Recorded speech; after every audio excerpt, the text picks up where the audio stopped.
Hello, hello, hello. How are you doing on this beautiful, very beautiful day that the Lord has made? I gotta get me a drink of water.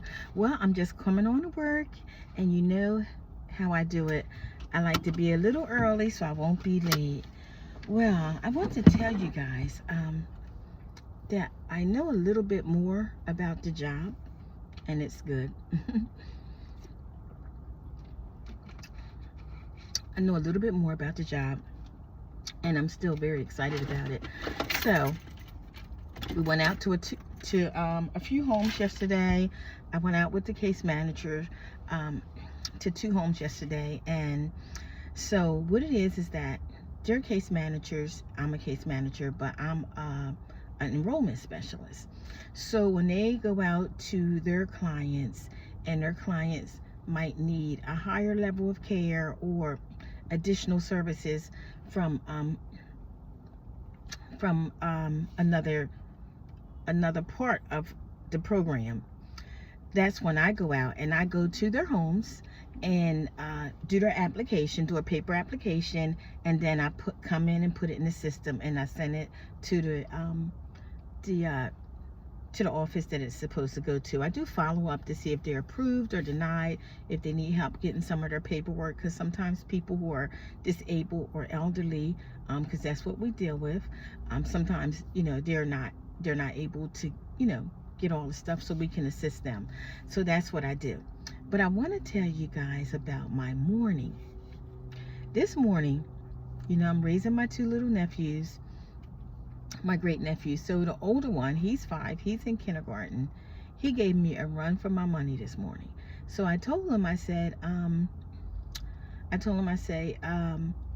want to go to bed on time so we can get up on time, because before I would kind of let him get up when his body got up, which I wish I could do for myself. But now that I have to be to work by 8, I can't do that. So I got him up, and he goes to bed like 7 o'clock. As soon as he lays down, he sleep within 5 minutes. So he's not hard at all. But getting up, he didn't want to get up, so he got up. I got him dressed. He won't dress himself. He's like, no, being rebellious. And I have my little talk with him about, you want to be cooperative. When adults tell you to do something, the right thing, you want to do it, and just things like that.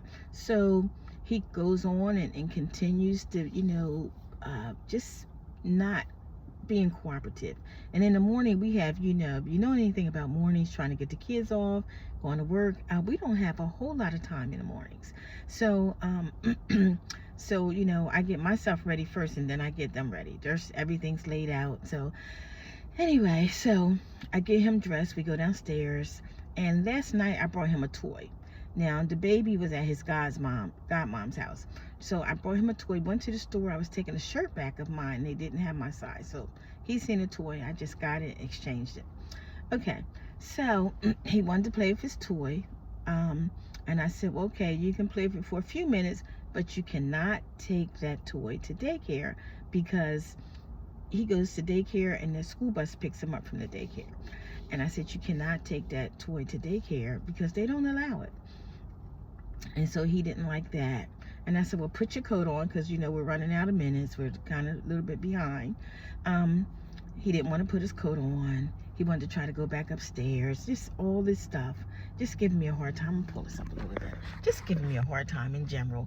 And I was like, come on now, so I continue to give him the spiel about, doing what's right, how important it is to do what's right, and good things come to you. And I said, even adults, myself, I said, I have to do what's right before God, because if I don't, then, the good things that's supposed to come to me is not going to come to me.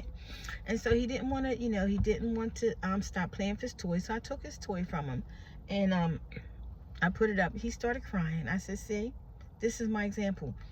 Kids that, are being treated well, and adults are telling them, the right things to do, and you refuse to do it, you find yourself crying a lot, because you're not agreeing with the adult. You don't want to do what's right, and you find yourself crying a lot. So he cried. So then he wouldn't get up to get in the car. I had to have my grandson pick him up and put him in the car. And, you know, on the ride to the daycare, I'm still giving him this spiel. I said, you know, we love you. I want to see the best for you. But I want you to do what you're supposed to do, because I know it's not going to work out in your favor when you don't do what you're supposed to do. And so, you know, he seemed like he was kind of getting it. Then I opened the door for the daycare, and he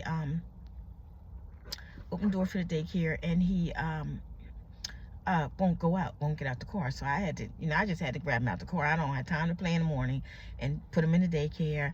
And then he kind of seemed like he wanted a little hug. You know, I gave him a little hug. I said, hey, have a good day. Listen to the teachers, listen to the adults, you know, listen to them and have a good day, you know.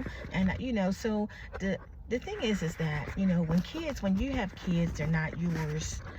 Even if they are yours and they're being stubborn, it's really important to be patient with them and try to tell them the right thing. I got to get ready and go. Try to tell them the right thing. And whatever happens, you know, we want the best things. Put my glasses on. We want the best things to happen for them. But we know as adults that if you don't listen when you're supposed to listen, that, you know, a lot of times the best things are not going to happen for you. And let me put this over here for a second. And that's really kind of out of our control if you don't listen. But one thing I'll say is, if he doesn't remember anything else, you know, if he gets himself in trouble as he gets older or whatever, he's going to remember that I did tell him I have some water, so I'm taking with me, the right thing. And I'm gonna continue to show him the love and the care that a child needs. I'm gonna continue to do that, and I'm gonna continue to, you know, also give him that discipline that a child needs. Okay. Okay, where's my keys? Right here. Once I got my keys, I'm all right. So, you know, I know it's not the easiest on him, because, you know, he's not with his mother. He's with, you know, me, and I'm sure every child wants to be with their mother. But I'm getting out the car. But, you know, they say it is what it is, and I'm just trying to give him the best life possible that I can do. I have my coat with me. I just don't have it on. Yeah. So I'm going to close, and I would love to hear your thoughts. You know, like I said, he's not with his mother. He probably, I don't know if he will ever live with his mother full time. And who knows? It could happen, but I don't know. I certainly don't know that. But anyway, I'm going to see you guys later. And God bless you, and have a fantastic day. Bye-bye.